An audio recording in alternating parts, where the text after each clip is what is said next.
You are watching Educational Broadcasting Channel.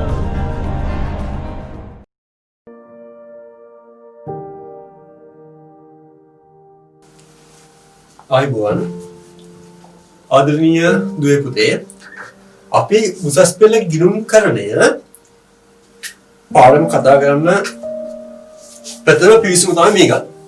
ඒකෙදී අපි මුලින්ම ළමයාට පෙන්වන්න ඕනේ මේ ගුරුවරු ගිණුම්කරණය කියලා කියන accounting වල මොකද්ද තියෙන ප්‍රශ්න. ඒකෙදී ඔයාලා අපි දන්නවා ඔයාලා උසස් පෙළ හදාන ළමයි හැටියට මුලින්ම පුතේ සිලබස් එක ගන්න. සිලබස් එක ගන්න බලන්න ඔයා මොනවද ඉගෙන ගන්න ඕනේ කියලා. ඔයා ඒක බලලා ඔයා ඒක ෂෙඩියුල් එකක් කරගෙන ඔයා පාඩම් කරන්න. සමහර ටියුෂන් ගුරු ගත්තාම ඒකෙදි ගිණුම්කරණය යකෙක් කියලා පෙන්නනවා. ඒ යකෙක් කියලා පෙන්නලා ඒගොල්ලෝගේ පිටන්න මාකටිං මොකද්ද කියන එක අපිට වැඩක් නැහැ. හැබැයි අපිට ළමයෙක් මානසිකව පීඩනයක් වුණොත් ඉතින් ඒක ළමයට බලපාන උසස් පෙළ විභාගෙදී. අපි ළමයෙක් හදන්න ඕනේ පුතේ උසස් පෙළ විභාගෙදී ඒකක් අරගෙන කැම්පස් යන්න. ප්‍රධානම මේ ළමයිගේ බලාපොරොත්තු වෙන නැතම යහපත් ජීවිතයක් ගත කරනවා. රටට යහපත් දරුවෙක් බිහිව කිරීම තමයි ළමයිගේ අධ්‍යාපනයේ මූලික අරමුණ. හැබැයි අපි උසස් පෙළ කරන ළමයිගෙන් අපේ පොඩි හරියට අරමුණක් තියෙනවා. අනේ එකක් අරගෙන කැම්පස් යන්න. මොකද ළමයිගේ සිහිනයක් තමයි කැම්පස් යනවා කියන්නේ. එතකොට කියන්නේ මෙන්න මේ විශ්වවිද්‍යාලේ මට මෙන්න මේ උපාධිය තියෙනවා කියන එක ළමයි පොඩි කාලේ දකින හීනයක්. කියන්නේ අධ්‍යාපනය එතනින් ඉවර නොවුනට අපි අධ්‍යාපනය කියන එක ජීවිත කාලෙම අපි දන්න ඉගෙන ගන්න වෙනවා. හැම දෙයකින්ම අපි අධ්‍යාපනය ලබනවා. හැබැයි උසස් පෙළ කරන ළමයිගේ අවසාන ප්‍රතිඵලය අපි දකින්නේ මේ සමාජය දකින්න දේ තමයි කැම්පස් කියන මතේ තමයි සමාජ ජීවත් වෙන්නේ සහ අපිටත් බලාපොරොත්තු වෙනවා අනේ අපි ඉගෙන ළමයි ශාවින් මේ කැම්පස් එකේ ඉගෙන ගන්නවා ශාප් මානසික තෘප්තිය ලබන පුතේ ඔයාලා නිසා. ඊට ඔයාලගේ අධ්‍යාපනයෙන් ඔයාලා කැම්පස් එකට පිවිසුනාම ඒකේ මූලික සතුට ලබන්නේ ඔයාලගේ දෙමව්පියෝ සහ ඔයාලට ගෙන්නුම ගුරුවරයා. ඒකට අපි ඇත්තටම මානසික සතුට ලබනවා සායි ළමයා කැම්පස් ගිහලා අපිට වඩා යම් තැනකට යනවා කියන. ඒ කියන්නේ ගුරුවරයාගේ සීනිය තමයි ගුරුවරයා පසු කර යාම නිසා ගුරුවරයා පස්සෙන් ඉගෙන නෙමෙයි. අපි උසස් පෙළ ගන්න ගුරුවරු හැටියට අපි බලන්නේ ඔයා අපිට වඩා කොච්චර දුර යනවද කියලා. එතකොට හැබැයි ඒකෙදී මේ තියෙන තරංකාරීත්වයත් එක්ක අපිට කායිකව ගැටීම් කරගෙන අපිට ඒක අවශ්‍යතාවයක් නැහැ. අපිට ඕනේ ළමයාට මෙන්න මේක වැඩි හිතන්න එපා. මෙන්න මෙච්චර. ඔයා මෙන්න මේ ගන්න මොකද්ද ඉස්කෝලේ සිලබස් එක මොකද්ද? අන්න ඒක ගත්තා ඒක ෆලෝ කරා. ඔයා ඒක තමයි විභාග ලෑස්ති වෙන්නේ. ඔයා මුලින්ම සැටිස්ෆයිඩ් වෙන්න මට මෙන්න මේක පුළුවන්. මේ පාඩම ගත්තොත් මට මේ පාඩම පුළුවන්ද? ඒකට පුතේ උසස් පෙළ ගිණුම්කරණය හදාන ළමයෙක් හැටියට ඔයා හැම වෙලේම නම් මම කියන්නේ පුළුවන් තරම් සිලබස් එක ෆලෝ කරන්න. පුළුවන් තරම් පුතේ ගණන් හදන්න. හැබැයි සිලබස් එක අනුව. අපි ව්‍යාපාර අධ්‍යයන විෂය කියන්නේ බිස්නස් ස්ටඩීස්. ව්‍යාපාර අධ්‍යයන විෂය කතා කරලා අන්න ඒකේදී පොඩ්ඩක් ඉස්කෝලේ සිලබස් එක වලට යහට ගියට කමක් නැහැ. මොකද සමහර ලාවට යම් ප්‍රශ්න එන්න පුළුවන්. එන්නේ නමුත් අයිඩියා එකක් තියාගත්තාම ඒක වටිනවා ළමයට. හැබැයි ගිණුම් කරන පුතේ ඉච්චර ලොකු අවශ්‍යතාවයක් ඉන්නේ බාහිර දේවල් වලට. මොකද වෙන්නේම සිලබස් එකම විතරයි. ඔයා සිලබස් එක ෆලෝ කරාම ඔයාට ඒක ලබා ගන්න එක පුළුවන්. හැබැයි ප්‍රශ්නෙලා තියෙන්නේ ළමයා ගොඩක් පීඩනය ලක් කරනවා. ගිණුම් කරන්නේ කියන කරන ගුරුවරු විසින් ඒගොල්ලෝගේ කුමන අරමුණක් උදෙසා අපි දන්නේ නැහැ. හැබැයි ළමයා මෙන්න මේක ගිණුම් කරන්නේ මෙන්න මේවා මේ පුතේ එහෙම නැහැ. හැම වෙලේම ඔයා තේරුම් ගන්න මෙන්න මේ සිලබස් එක නම ගන්න. සාහ ලොකු පීඩනයක් ඔළුවට ගන්න අවශ්‍යතාවයක් නැහැ. එතකොට මම පළවෙනි දේ කතා කරනවා බලමු මොකද මුල් පාඩම. එහෙනම් මුල් පාඩම දැන් ගිණුම් කරන්නේ කියන්නේ මුල් පාඩම මොකද 12 වසරේදී අය මුල් පාඩම මොකද? ගිණුම් කරන්නේ සහ ඒ අවශ්‍යතාවය. ඉතින් ගිණුම් එතකොට පුතේ ඒක අපි කතා කරන් තියෙන්නේ මොනවද? ගිණුම් කරන්නේ කියන එක මොකක්ද? ඉතින් ගිණුම් කරන්නේ කියන්නේ මොකක්ද? ඒ ගිණුම් කරන්නේ අරමුණ කියන්නේ මොකක්ද? ගිණුම් කරන්නේ අරමුණ මොකක්ද? ඉතින් ගිණුම් කරන්නේ නිර්වචනයක් අහනවා. ගිණුම් කරන්නේ අරමුණ මොකක්ද කියලා බලන්න. ඊට පස්සේ අපි බලනවා ව්‍යාපාරිකේ ඇල්ම දක්වන පාර්ශ්වය කවුද? එතකොට බලමු මොකද ව්‍යාපාර කරේ අල්මත් දක්වන පාර්ශ්වය කවුද? ඊට පස්සේ බලමු ඇයි මිනිස්සු ව්‍යාපාර කරේ අල්මත් දක්වන්නේ? ඊට පස්සේ බලමු ගිණුම්කරණයේ ප්‍රභේද මොනවද? ඊට බලමු මූල්‍ය ගිණුම්කරණය කියන්නේ මොකද්ද? මූල්‍ය ගිණුම්කරණයේ ක්‍රියාවලිය මොකද්ද? කළමනාකරන ගිණුම්කරණය කියන්නේ මොකද්ද? කළමනාකරන ගිණුම්කරණයේ ක්‍රියාවලිය මොකද්ද? ඊට මූල්‍ය නෝන ගනුදෙනු මොනවද? මූල්‍ය ගනුදෙනු මොනවද? මූල්‍ය ගිණුම්කරණය හා කළමනාකරන ගිණුම්කරණය අතර තියෙන වෙනස්කම් මොනවද? අන්න අපි ඒක තමයි අපි පළවෙනි පාඩමේ. එතනින් එහාට ලොකු දෙයක් නෑ නේ පුතේ. මොකක්ද නේද ගිණුම්කරණය කියන එක හොයාගත්තා. ඒකට ගිණුම්කරණය අරමුණු ටික බලාගත්තා. ඊට පස්සේ බලනවා ව්‍යාපාරය අල්මත් දාගෙන පාර්ශවය කවුද කියලා දානවා. ඊට පස්සේ ඇයි මේ මිනිස්සුන්ට අල්මත් දාගන්න කියලා දානවා. ඊට පස්සේ දානවා ගිණුම් කරන්නේ ප්‍රභේද මොනවද කියලා දානවා. මූල්‍ය ගිණුම් කරණය කියලා කියන්නේ මොකද්ද? මූල්‍ය ගිණුම් කරන්නේ ක්‍රියාවලිය මොකද්ද කියලා දානවා. කලමනාකරණ ගිණුම් කරණය සහ කලමනාකරණ ගිණුම් කරන ක්‍රියාවලිය මොකද්ද කියලා බැලුවා. මූල්‍ය සිද්ධි මොනවද? මූල්‍ය නොවන සිද්ධි මොනවද? මූල්‍ය ගිණුම් කරණය හා කලමනාකරණ ගිණුම් කරන අතර වෙනස්කම් මොනවද? එනම් මම නැවත කිව්වේ ඔයාලට තේරුම් ගන්න යුතුයි මේකේ මෙන්න මේ ලොකු යකෙක් නෙමෙයි. ගිණුම් කරන එක ලොකු යකෙක් නෙමෙයි. මේකේ තියරි පාර්ට් එකක් තියෙනවා. මේකේ ගණන් හතර පැත්තක් තියෙනවා. ඔන්න ඔය දෙකෙන් අපි ඉගෙන ගන්න ඕනේ. ඒතර පුතේ අපි අද ගිණුම් කරන්නේ පළවෙනි පාඩම විතර අපි කතා කරමු. මොකද්ද මේ ගිණුම් කරන්නේ කියලා කියන්නේ? එහෙනම් මට කියන්න බලන්න මොකද්ද ගිණුම් කරන්නේ කියලා කියන්නේ? දැන් බලමු ගිණුම් කරන්නේ. පුතේ ගිණුම් කරන්නේ කියලා කියන්නේ ඒකෙදි නිර්වචන ගොඩක් තියෙනවා. ඇමරිකානු ගිණුම් කරන සංගමයේ ගිණුම් කරන ගැන නිර්වචන දීලා තියෙනවා. පොදු සාධකලා ඇමරිකානු සංගමයේ ගිණුම් කරන ගැන නිර්වචන දීලා තියෙනවා. ඒකෙදි බලමු අපි ඇමරිකානු ගිණුම් කරන සංගමය මොකද්ද කිව්වේ? ඇමරිකානු ගිණුම් කරන සංගමය කියන්නේ ඇමරිකන් accounting association නේ. American accounting association. මොකක්ද ඒගොල්ලෝ කියන්නේ? තොරතුරු භාවිතා කරන පාර්ශවයන්ට. තොරතුරු භාවිතා කරන පාර්ශවයන්ට බුද්ධිමත් විනිශ්චයක් සහ කියන තොරතුරු භාවිතා කරන පාර්ශවයන්ට බුද්ධිමත් විනිශ්චයක් සහ තීරණයක් ගැනීමට හැකි වන පරිදි ආර්ථික තොරතුරු හඳුනා ගැනීම, මෙනීම හා සංනිවේදනය කිරීමේ සමස්ත ක්‍රියාවලිය අපි කියන මොකද්ද? ගිණුම් කරණය. අන්න බලන්න. එනේගොල්ලෝ කිව්වා මොකද්ද? තොරතුරු භාවිතා කරන පාර්ශවය. කියන පුතේ ඇල්මැති පාර්ශවයනේ. ව්‍යාපාර තොරතුරු පාවිච්චි කරන්නේ ඇල්මැති පාර්ශවය. දැන් ඔයා ව්‍යාපාරයක් කරනවා නම් ඔයාගේ තොරතුරු කොහොමද පාවිච්චි කරන්නේ? අයිතිකාරය පාවිච්චි කරනවා. තව සේවක පාවිච්චි කරනවා. කලමනාකරු පාවිච්චි කරනවා. රජය පාවිච්චි කරනවා. ඔයාලට ණයට බාණ්ඩ සැපයුම් කොට පාවිච්චි කරනවා. ගණන් කොට පාවිච්චි කරනවා. තරංගාරී ආයතන පාවිච්චි කරනවා. අන්න. මේ ව්‍යාපාරයක තොරතුරු භාවිතා කරන පාර්ශවයන්ට බුද්ධිමත් විනිශ්චයක් සහ තීරණයක් ගැනීමට හැකි වන පරිදි ආර්ථික තොරතුරු හඳුනා ගැනීමේ, මෙනීම යන සංනිවේදනය කිරීමේ ක්‍රියාවලිය තමයි අපි ගිණුම් කරන්නේ කියලා කියන්නේ. මොකද ඇමරිකානු ගිණුම් කරන සංගමයේ කියන විදිහට. නමුත් මෙහෙමයි.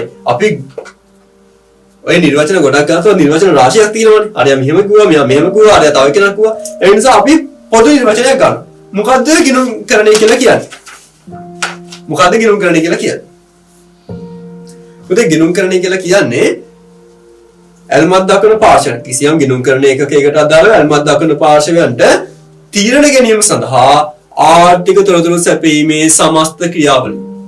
මොකද නම් ගිණුම් කරන කියලා කියන්නේ කිසියම් ගිණුම් කරන එකකයකට අදාළව ඇල්මත් දක්වන පාර්ශවයන්ට තීරණ ගැනීම සඳහා ආර්ථික තොරතුරු සැපීමේ සමස්ත ක්‍රියාවලිය අපි මොකද කියන්නේ ගිණුම් කරන්නේ.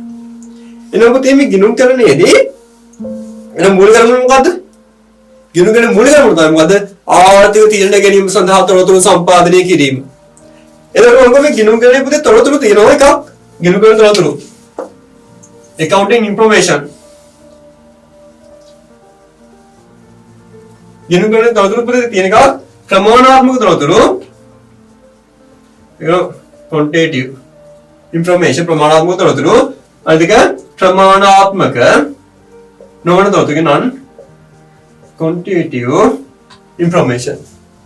ප්‍රමාණාත්මක තොරතුරු සහ ප්‍රමාණාත්මක නොවන තොරතුරු කියලා දෙකක් තියෙනවා. ඔය ප්‍රමාණාත්මක තොරතුරු තියෙන පොතේ කොටස් දෙකක් මූල්‍ය තොරතුරු සහ මූල්‍ය නොවන තොරතුරු. financial information and non financial information. එතකොට මේ ගිණුම් කරන්නේ පුතේ සපයන්නේ මූල්‍යමය තොරතුරු. කියන ආර්ථික කියලා. අන්න ඒ ආර්ථික වචනේ highlight වෙන නිසා අපි මොකද ගිණුම් කරන්නේ හැබැයි සපයන්නේ මූල්‍යමය තොරතුරු. අන්න අපි වගේ මොකද ගිණුම් කරන තොරතුරු තමයි මූල්‍යමය තොරතුරු. එතකොට මොකද මොකද ගිණුම් කරන්නේ කියන්නේ කිසියම් ගිණුම් කරන ඒකකයට අදාළව ඇල්මත් දක්වන පාර්ශවයන්ට ආර්ථික තීරණ ගැනීම සඳහා තොරතුරු සම්පාදනය කියන තමයි ගිණුම් කරණය කියලා කියන්නේ. ඒ වෙනුවෙන් ගිණුම් කරන්නේ මූලික කරුණු තමයි මොකද්ද? කිසියම් ගිණුම් කරන ඒකකයට අදාළව ආර්ථික තීරණ ගැනීම සඳහා තොරතුරු සම්පාදනය කිරීම. මෙහෙම පුතේ මූලික කරුණු හැර ගිණුම් කරන්නේ තවත් අරමුණු තියෙනවා. මොනවද ගිණුම් කරන්නේ මූලික කරුණු හැර අනිකුත් අරමුණු. තාපේ තියෙනවානේ ඒකනේ ආර්ථික සම්පත් මොනවා ලෙස හැසිරවන්න. ව්‍යාපාරික සම්පත් ටික පුතේ දැන් ගිණුම් කරන විදිහ තමයි මෙන්න මේ සම්පත් මෙතනට යොදන්න ඕනේ. මේ සම්පත් මෙතනට යොදන්න ඕනේ. අතන මිනිස්සු හතර දෙනා ඉන්නවා එතන තව මිනිස්සු පහ දෙනෙක් දාන්න ඕනේ. අන්න ගිණුම් කරන විදිහ පුතේ අපි ආර්ථික සම්පත් මොනවා ලෙස හැසිරවන්න ගිණුම් කරන්නේ පාවිච්චි කරනවා. තව ව්‍යාපාරයේ වෙච්ච කටයුතු වල ප්‍රතිඵල අංගයන්. ඒ කියන්නේ මේ සාමාන්‍ය ව්‍යාපාරයක් ඇත්තටම ලාභද කියලා බලන්න ඕන නම් අපි ව්‍යාපාර පටන් ගත්ත දවසේ අවසන් කරපු දවසේ අතර ඩිෆරන්ස් එක බලන්න බෑ. හැබැයි ප්‍රැක්ටිකලි එහෙම වෙන්නේ නැහැ. සාමාන්‍යයෙන් කාලච්ඡේද ගොඩකට අවුරුද්දෙන් අවුරුද්දයි බලන මේ ව්‍යාපාරේ ලාභයක් තියෙද කියලා. අන්න ඒක ව්‍යාපාරවලද ප්‍රතිඵලංගය. අපි බලන්නේ ගිණුම්කරණය පාවිච්චි කරනවා. අන්න ගිණුම්කරණයේ ප්‍රයෝජනය තමයි. අපි කියන්නේ සීමිත සම්පත් කාඩශ පාවිච්චි කරන්න. තව ආදිසම මොනාලස හැසිරවන්න. ව්‍යාපාරේ ප්‍රතිඵලංගය යන්න. තව අපිට පුතේ ව්‍යාපාරයක් කරගෙන අපිට නෝ බදු ගෙවන්න. අන්න නීතිමය අවශ්‍යතා ඉෂ්ට කරනවා. නෝ රාජ්‍ය බදු ගෙවීමට අන්න එන ගිණුම්කරණයේ අනිකුත් අරමුණු. ඊළඟට අපි කරන්නේ ඒ ගිණුම්කරණ අපි කියන විඤ්ඤාපන ප්‍රභවයක් කියලා. ඒ ගිණුම්කරණ විඤ්ඤාපන ප්‍රභවයක් කියලා කියන්නේ. පුතේ ගිණුම්කරණයේ මූල කරුණ අපි කියන්නේ ආර්ථික දෙකෙන කිසියම් ගිණුම්කරණයකට අදාළව ආර්ථික දෙකෙන නිසා තොරතුරු සම්පාදනය ගිණුම්කරණයේ මූල කරුණ. ඒ ගිණුම්කරණ අපි විඤ්ඤාපන ප්‍රභවයක් කියලා කියන්නේ. පුතේ ගිණුම්කරණය විසින් ආර්ථික දින ගැනීම සඳහා තොරතුරු සම්පාදනය කරන නිසා අපි කියන මොකද්ද? විඤ්ඤාපන ප්‍රභවයක්. කියන්නේ තොරතුරු පද්ධතිය. තොරතුරු පද්ධතිය විඤ්ඤාපන ප්‍රභවයක් කියලා කියනවා. එදින පස්සේ අපි කතා කරනවා මොකද්ද මේ දැන් කතා කරලා ගිණුම්කරණය කියන්නේ මොකද්ද? ගිණුම්කරණයේ අරමුණ මොකක්ද? ගිණුම්කරණය කියන්නේ මම නිර්වචනය කරා පුතා. ඊට පස්සේ මම කතා කරා ගිණුම්කරණයේ අරමුණ මොනවද?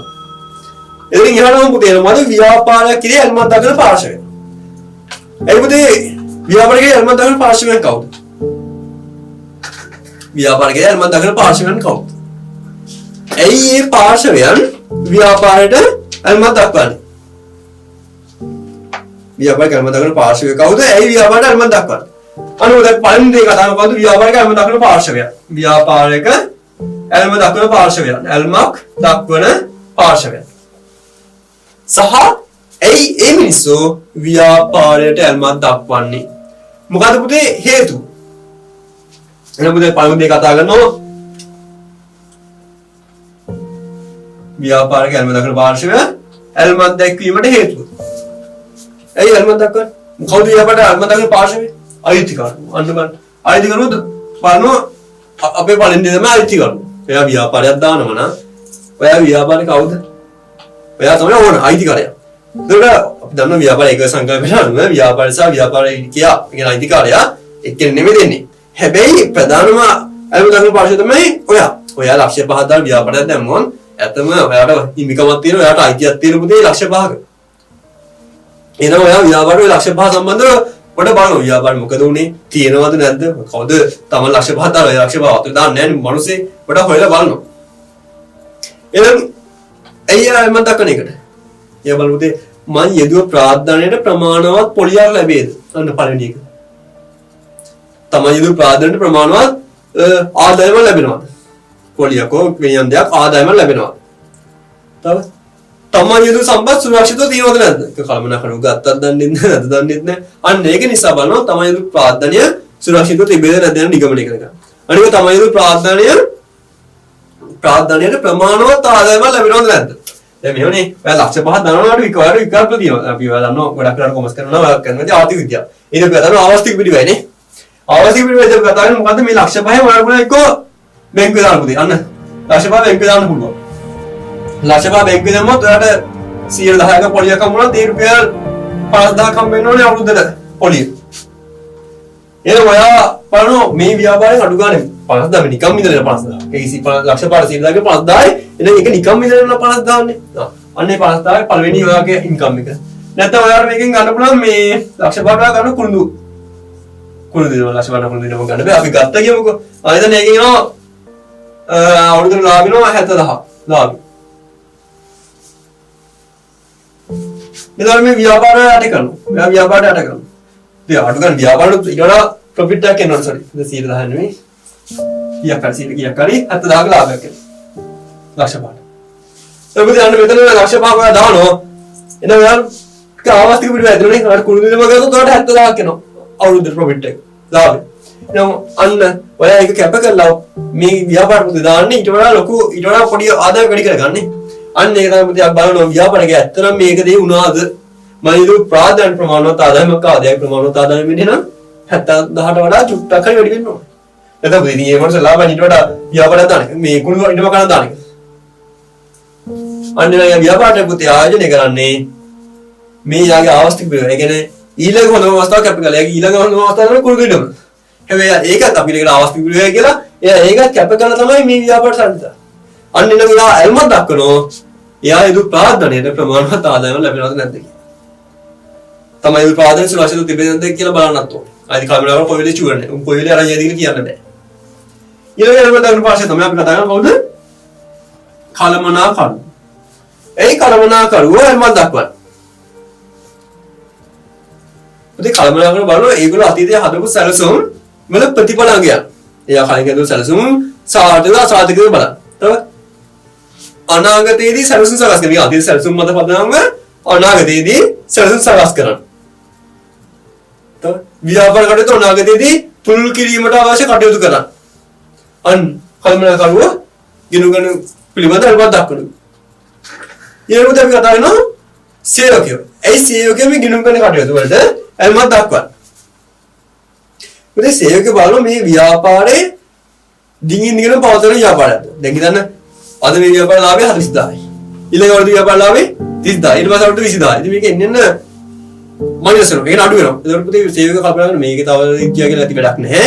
මොකද මේකෙන් එන්නේ දිගින් දිගටම අලාභය ඉස්සරහට බිඳුව වෙනවම මේ ව්‍යාපාරේ වැහිලයි. අන්න අපිට මේ රසාව නැති වෙනවා. අන්න රැකියාවේ සුරක්ෂිතතාවය පිළිබඳව තීරණයක් ගන්න. සේවක බලනවා මේ ව්‍යාපාර දිගින් දිගට පවත්වාගෙන යන්න පුළුවන්ද? බැරිද? අන්න පුතේ ඒ සම්බන්ධව ඒගොල්ලෝ තීරණයක් ගන්න මෙන්න මේ ව්‍යාපාර ගෙනුගෙන කටයුතු කරේ යන්න මතක්. අනික ඒගොල්ලෝ මොකද දැන් මේක ලොකු ව්‍යාපාරයක් ලොකු ලාභයක් තියෙනවා. ලක්ෂ ගණනක ලාභයක් තියෙනවා. මේ මිනිස්සුගේ පඩිය චුට්ටි ගන්න රුපියල් 10000යි 15000යි. අනියා බලනවා මේ ව්‍යාපාර ලාභයෙන් Tamanට ප්‍රමාණව වැටුපක් හම්බ වෙනවද නැද්ද? තමාට ඉමියුන ප්‍රසාදීමන හම්බ වෙනවද නැද්ද? අන්න. එයා ඒව තීරණය කරන්න ව්‍යාපාර ගෙනුගෙන කටයුතු පිළිබඳ සැලකිල්ලක් දක්වනවා. එල්මක් දක්වනවා. ඒක අපි අරමුතේ රාජ්‍ය ආයතන. ඇයි මේ රාජ්‍ය ආයතන මොකටද මේ ව්‍යාපාර පිළිබඳ එල්මක් දක්වන්නේ? නියමිත පරිදි බදු ගෙවනවාද? 100 දැන් ගන්නවා. වැට් එක ගෙවනවාද? NBT ගෙවනවාද? ඊට පස්සේ ESC ගෙවනවාද? අන්න. නියමිත පරිදි බදු ගෙවනවාද කියලා තීරණය කරන්න බලන්න. තව මොකටද රාජ්‍ය බලන්න. දැන් මේ ඔක්කොම එක්ස්පෝර්ට් කරනවා කියලා ව්‍යාපාර කරන ඒ කියන්නේ ඔක්කොම අපනයන කරනවා. මේකේ ව්‍යාපාර අපි රටේ සල්ලි එනවා. පිටරට ගිහින් විදේශ විනිමය එනවා. බලන්න මේකට සහන ආධාරයක් දෙන්න ඕනේද? මේ ව්‍යාපාරයේ බදු අඩු කරන්න ඕනේද? අන්න පුතේ. මේ පිළිවෙල තීරණය කරන රාජ්‍ය බලනවා. බලන්න ගනුදෙනු කරුවයි බලන්නේ. අපේ ව්‍යාපාරයට එල්මක් දක්වන්නේ. මොකක්ද හේතුව? මේ ගනුදෙනු කරුව බලනවා මේකෙන් දෙන හොඳ භාණ්ඩ හා සේවාවක් දෙනවද? ඊටසේ විකිණීමෙන් පස්සේ මොනවද දෙන සේවා? ඊටසේ නියමිත පරිදි මුදල් අය කරනවද? අන්න පුතේ. ඒ පිළිබඳව සොයා බලන්න ගනුදෙනු කරුව බලන්න. ඊටසේ ණය හිමියෝයි බලන්නේ. දැන් හිතන්න අපි පියන්න පොල්ලතු පෙරක් ගහලා කඩයක් දැම්මොත් අපි මෙහෙමනින් ඕඩර් එකක් දානවා ලක්ෂ 5ක. අපිට බඩු ටික හම්බෙයිද? ලක්ෂ 5ක් නේ. ඇයි? බලන්නකෝ ඇවිල්ලා මේකේ පොඩි කඩ කැලලා තියෙන්නේ මේක ෂුවර් නෑ. අන්න දෙන්නේ නැහැ. ඉතින් අය ආපසු අය කරගෙන පුළුවන් ආකාරයකුත් බලනවා. ඊට පස්සේ මේ බාණ්ඩි විකිනේද කියලා පොඩ්ඩක් බලන්න. දෙන්නේ නැහැ. හැබැයි ඔය ලොකු කඩයක් ගාලා AC කරලා තිබ්බොත් ඔය ලක්ෂ 5 නෙමෙයි ලක්ෂ 10ක ඕඩර් එකක් දැම්මත් යනාට පොඩ්ඩක් දෙනවා. මොකද යනවා මේකෙන් මට මුදල් අය කරගන්න පුළුවන් කියලා එයාට අදහසක් එනවා. අන්න ඒක නිසා පුතේ ණය සපයන ආයතන අපි පිළිබඳ සැලකිල්ලක් දක්වනවා. එතන ඊළඟට මම කතා කරනවා ගිණුම්කරණයේ ප්‍රභේද. මොකද ගිණුම්කරණයේ ප්‍රභේද? පුතේ ගිණුම්කරණය ඇත්තටම අපි අතීතයේ ගත ගිණුම්කරණ ප්‍රභේද තුනක් තිබ්බා. ඒක තමයි මූලික ගිණුම්කරණය, කල්පනාකරන ගිණුම්කරණය සහ පිරිවැය ගිණුම්කරණය. නමුත් ඔයාලට ගන්න අධ්‍යාපන ගණන මොකද්ද? ඔය පිරිවැය ගිණුම්කරණය සහ කල්පනාකරන ගිණුම්කරණය දෙකම එකක් කරලා ඊට පස්සේ අපි ගන්න මූලික ගිණුම්කරණය සහ කල්පනාකරන ගිණුම්කරණය. ඒකට ඔයාලට ගිණුම්කරණ ප්‍රභේද දෙකයි තියෙන්නේ. මොකද ගිණුම්කරණ තියෙන ප්‍රභේද දෙක? එකක් මූලික ගිණුම්කරණය සහ කලමනාකරන ගිණුම්කරණය. ඒක මූලික ගිණුම්කරණය කියලා කියන්නේ මොකක්ද? මොකද මූලික ගිණුම්කරණය කියලා කියන්නේ? ඒ කියන්නේ පොතේ මූලික ගිණුම්කරණය කියලා කියන්නේ ව්‍යාපාරයක වෙනවා අතීතේ. කියන්නේ අද ඉඳලා පස්සේ දවස් ඔක්කොම අතීතේනේ මිනිහානි බහර කලිනුත් අපි වෙනවද අතීතේ. එහෙනම් මොකද මූලික ගිණුම්කරණය කියලා කියන්නේ නම් ව්‍යාපාරයක අතීත ගණනුවා සිද්ධි. ව්‍යාපාරයක අතීත ගණනුවා සිද්ධි. වලට අදාළ තොරතුරු. يعني ව්‍යාපාර සිද්ධ වෙච්ච අතීත ගණනුවා සිද්ධීන් වලට අදාළ තොරතුරු ආර්ථික තීරණ ගැනීමට සුදුසු වන ආකාරයෙන් සකස් කරනවා. ව්‍යාපාර සිදුවෙච්ච අතීත ගනුදෙනු වාසිද්දී ආර්ථික තීරණ ගැනීමට සුදුසු වන ආකාරයෙන් සකස් කර බාහිර පාර්ශ්වයන් වෙත ඉදිරිපත් කරොත් අපි ඒක මොකද කියනවා? මූල්‍ය ගිණුම් කරන්නේ. මූල්‍ය ගිණුම් කරන්නේ. එහෙනම් මූල්‍ය ගිණුම් කරන්නේ හැම වෙලේම අපි යන්නේ අතීත ගනුදෙනු වාසිද්දී. එහෙනම් ව්‍යාපාරයක නම් කිසි ගිණුම් කරන එකකට අදාළ අතීත ගනුදෙනු වාසිද්දීන් ආර්ථික තීරණ ගැනීමට හැකිවන පරිදි සකස් කර ව්‍යාපාරයේ අල්මන් දක්වන පාර්ශ්වයට ඉදිරිපත් කරොත් අපි ඒක මූල්‍ය ගිණුම් කරනවා. එහෙනම් මොකද මේක මේ මූල්‍ය ගිණුම් කරන කියන එක ඕනම දක්වන පාර්ශ්වයකට දෙනවා. ඒ කියන්නේ අයිතිකාරයට දෙනවා, කර්මනාකරටත් දෙනවා, සේවකයටත් දෙනවා, රජයටත් දෙනවා, තරංකාරී ආයතන වලටත් දෙනවා. අන්න එහෙම දක්වන සියලු පාර්ශ්වයන් මෙත මෙන්න මේ මූල්‍ය ප්‍රකාශන ඉදිරිපත් කරනවා. මොකද කලමනාකරන ගිණුම් කරන්නේ කියලා කියන්නේ? කලමනාකරන ගිණුම් කරන්නේ. මොකද කලමනාකරන ගිණුම් කරන්නේ කියලා කියන්නේ? ඒකෙන් ව්‍යාපාරයක කළමනාකරන කටයුතු. කියන්නේ ව්‍යාපාරයක කළමනාකරන විසින් කරන මූලික කළමනාකරන කාර්යයක්. කියන්නේ සැලසුම් කිරීම සංවිධානයේ මෙහිමම පාලනය යන මූලික කළමනාකරන කාර්යයක්. ඉටු කර ගැනීම සඳහා අවශ්‍ය මූල්‍ය හා මූල්‍ය නොවන තොරතුරු. ඒ කියන්නේ අපි කොහොම මූල්‍ය ගිණුම් කරන්නේද පුතේ? ගන්න මූලික මූල්‍ය තොරතුරු විතරයි. හැබැයි කළමනාකරන ගිණුම් කරන්නේදී මූල්‍ය හා මූල්‍ය නොවන තොරතුරු සැපීම. කියන්නේ ආයතනයේ සියලු කියන්නේ ව්‍යාපාරයේ සියලු මට්ටම් වල කළමනාකරන වලට සැපීමට අපි මොකද කළමනාකරන ගිණුම් කරන්නේ. ඒක කළමනාකරන ගිණුම් කරන්නේදී අල්මනාකරන පාර්ශ්වයට දෙන්නේ නැහැ. ඒක වෙනවද? ආයතනයේ විවිධ මට්ටම් වල සින්න කළමනාකරන වලට විතරයි. හැබැයි මූල ගිණුම් කරන්නේදී ඒකේ ප්‍රතිඵලය කියන්නේ අවසාන නිමුම ව්‍යාපාරය අල්මන් දක්වන ඕනෑම පාර්ශ්වයකට දෙන්න. හැබැයි කළමනාකරන ගිණුම් කරන්නේදී ඊට අදාළ තොරතුරු කියන්නේ ව්‍යාපාර මූලික කළමනාකරන වලට අදාළ තොරතුරු පුතේ දෙන්නේ කළමනාකරන කට්ටම් වල ඉන්න කට්ටියට විතරයි. මොකද ඒකෙන් හදන්නේ අනාගතයේ සැලස. අනාගතයේ මූලික කළමනාකරන කාර්යය තමයි ඒකෙන් ඉෂ්ට කරන්නේ. අන්න ඒක නිසා මූලික ගිණුම් කරන්නේදී වෙසිදු වෙන්නේ අතීත ගනුදෙනු වාසිදී මත පදනම. හැබැයි මේකේදී අතීත ඒක බලනවා. හැබැයි අනාගතයේ සදා සැලසුම් සකස් කරනවා. මේ මූලික ගිණුම් කරන්නේදී ඕනෑම පාර්ශ්වයකට තොරතුරු ඉදිරිපත් කරනවා. හැබැයි කළමනාකරන ගිණුම් කරන්නේදී තොරතුරු ඉදිරිපත් කරන්නේ කළමනාකරන කටයුතු වල නිරත වන්නන්ට විතරයි. අනික මූල්‍ය ගිණුම් කරන පුතේ අනිවාර්යයෙන්ම කරන්න ඕනේ. අපි දන්න සමාගම දරසත්‍යං හතර සමාගම පන්තිවල සංස්ථාපනය කරලා අනිවාර්යයෙන්ම ගිණුම් කරන්නේ විගණනය කරන්න ඕනේ. අන්න එනම් පුතේ මේක අනිවාර්යයි. හැබැයි කළමනාකරන ගිණුම් කරන එක කරන්න කියලා අනිවාර්ය නැහැ.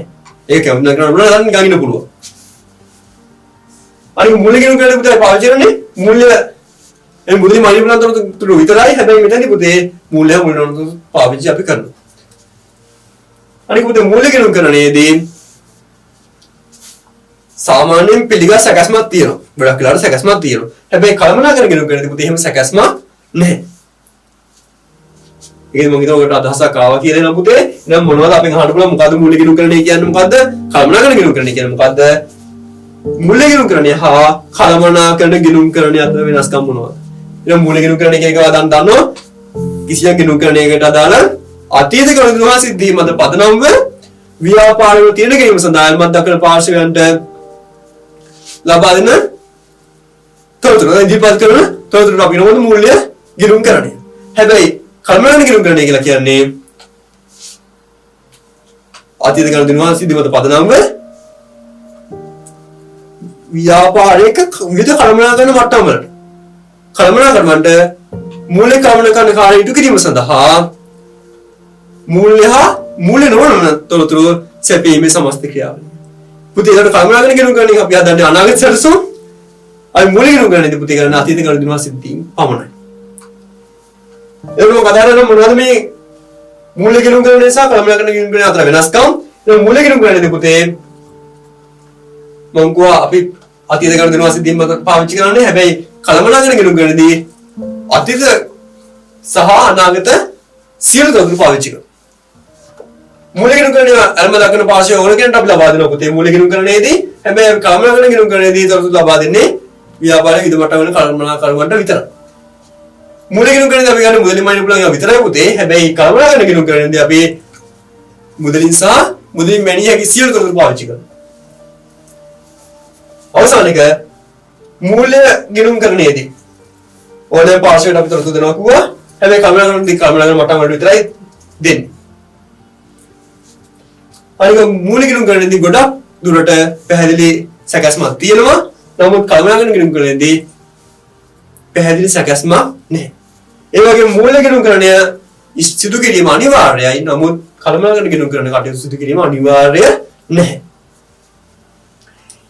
එතනින් ඉහළට අපි යනවා මොකද මේ මූල්‍ය ගිණුම් කරන ක්‍රියාවලිය? මොකද්ද මූල්‍ය ගිණුම් කරන ක්‍රියාවලිය? අපි දන්නවා දැන් මූල්‍ය ගිණුම් කරන ක්‍රියාවලිය කියලා කියන්නේ පුතේ ඕනම ක්‍රියාවලිය කියලා කියන්නේ යෙදවුම් වලින් ක්‍රියාවලිය කරලා නිමව ගන්න එකනේ. ඔකනේ ක්‍රියාවලියක් වෙන්නේ. එහෙනම් මොකද්ද මූල්‍ය ගිණුම් කරන ක්‍රියාවලිය? කියන එකත් යෙදවුම් වලින් ක්‍රියාවලියට මූල්‍ය ගිණුම් කරන ක්‍රියාවලිය කියලා කියන්නේ. එතකොට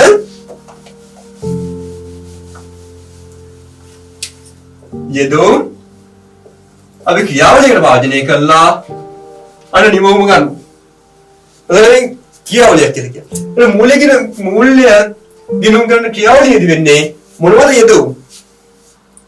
මොකද ක්‍රියාවලිය මොකද නිමවුම? මොනවද යෙදවුම්? ගනුදෙනුවා සිද්ධිය. ඒක transaction and event.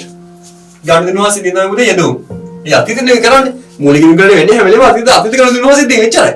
එතනින් අනාගතේ කිසිම දෙයක් වෙන්නේ නැහැ. එහෙනම් අන්න මූලික ගිණුම් කරන්නේ පුතේ යෙදවුම් තමයි මොනවද ගනුදෙනුවා සිද්ධිය. මම කතා කරන්නේ මොකද්ද ගනුදෙනුවා කියන්නේ? මොකද්ද සිද්ධියක් කියන්නේ? මොකද්ද ක්‍රියාවලිය? මුලින්ම අපි හඳුනා ගන්නවා. ඊට පස්සේ වර්ග කරනවා. ඊට පස්සේ සටහන් කරනවා. මුලින්ම මම හඳුනා ගන්නවා, වර්ග කරනවා, සටහන් කරනවා, සාරාංශ කරනවා, විශ්ලේෂණය කරනවා. එහෙනම් පුතේ අන්න මූලික ගිණුම් කරන ක්‍රියාවලිය. මුලින්ම අපි හඳුනා ගන්නවා. ඊට පස්සේ අපි සටහන් කරනවා, වර්ග කරනවා, සාරාංශ කරනවා, විශ්ලේෂණය. ඒ ක්‍රියාවලිය. හඳුනා ගැනීම ඊට පස්සේ හඳුනාගත්තේ අපි සටහන් කරනවා. සටහන් කිරීම ඊට පස්සේ සටහන් කරුවොත් අපි වර්ග කරනවා. මොන જાතියද? වර්ග කිරීම, සාරාංශ කිරීම සහ විශ්ලේෂණ. අන්න මොකද අවසාන නිමවුම ගිණුම් කරන මේ මූලික ගිණුම් කරන අවසාන නිමවුම මොකද්ද? මූල්‍ය ප්‍රකාශන. එනම් පුතේ මූල්‍ය ප්‍රකාශන කියන්නේ ෆයිනෑන්ෂල් ස්ටේට්මන්ට්ස්. මූල්‍ය ප්‍රකාශන අපිට පුතේ දෙනවා සංරචක පහක්. ආදායම් ප්‍රකාශය තමයි විස්තීර්ණ ආදායම් ප්‍රකාශය. එසම කරන ශේෂ පත්‍රය නැත්නම් කියන මූල්‍ය තත්ත්ව ප්‍රකාශය. එසම කරන හිමිකම් වෙනස් වීම ප්‍රකාශය. නැගෙන ස්කන්ධ ප්‍රවාහ ප්‍රකාශය. එසම කරන මුදල් ප්‍රවාහ ප්‍රකාශය සහ ගිණුම් ප්‍රතිපත්ති හා විස්තරාත්මක සටහන්. මෙන්න මේ තමයි මූල්‍ය ගිණුම් කරන පුතේ ක්‍රියාවලිය. මේ ටික. කියන්නේ මේ දෙවුම්ගත ගනුදෙනුවා සිද්ධියේ ක්‍රියාවලිය කතා කරා නිමවුම. ඊළඟට අපි කතා කරමු කළමනාකරන ගිණුම් කරන ක්‍රියාවලිය. කළමනාකරන ගිණුම් කරන ක්‍රියාවලිය තමයි පුතේ ඒකේ තරගය තමයි යන්නේ. යෙදවුම් ක්‍රියාවලිය නිමවුම මේ ක්‍රියාවලිය නිමවුම මොනවද කළමනාකරන ගිණුම් කරන යෙදවුම් වෙන්නේ මම ගියා ඒකිට අතීත ගනුදෙනුවා සිද්ධියෙන් පාවිච්චි කරනවා. හැබැයි පුරෝකථනය කරපු තොරතුරුත් ගන්නවා. මේ අවුරුද්දේ විකුණුම් ලක්ෂය. ඒක ඇත්තම තියෙනවා. හැබැයි ගිය අවුරුද්දේ ඊට පස්සේ අනාගතේ ඒක 1,25,000ක් වෙයි. අන්න. එහෙනම් මොනවද යෙදවුම්? අතීත කියන ඓතිහාසික තොරතුරු. සහ පුරෝකථනය කරපු තොරතුරු. ඒක පුතේ ක්‍රියාවලිය නම මොනවද? සැලසුම් කිරීම. සැලසුම හදනවා. අනාගත සැලසුම් කිරීම. අයවැය පාලනය. අයවැයක් හදනවා. වෙන අයවැය සැලසීමක් කරනවා. ඒක පාලනය. ඒ නිමවුම මොනවද? එන අයවැය සැලසුම් මොකද නිමවුම? අයවැය ලේඛනයක් කරනවා. එතකොට ගිණුම් කරන අනුපාත. ඒ පොදුකාර්ය විභජනය පත්‍රිකාවක් අපි හදනවා. ආන්තික පිරිවැයකරණය කරනවා. ආන්තික පිරිවැයකරණය. ආයතන තිරණ හඳුනා ගැනීමේ තොරතුරු. මොන වගේ ආයතන පිළිගෙවුම් කාලයද? හදන පිළිගෙවුම් කාලය කරනවද? NP වල වැඩි යන්නේ මොකද්ද? අන්න ඔබ දෙලම කතා කරනවා. මොකද්ද මූලික ගිණුම් කරණය කියන්නේ මොකද්ද? මූලික ගිණුම් කරණයේ ක්‍රියාවලිය මොකද්ද?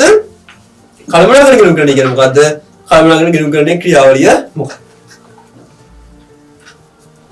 එතනින් පස්සේ අපි කතා කරනවා මූල්‍ය ගිණුම් කරණය හා කළමනාකරන ගිණුම් කරණය අතර වෙනස්කම් මොනවද?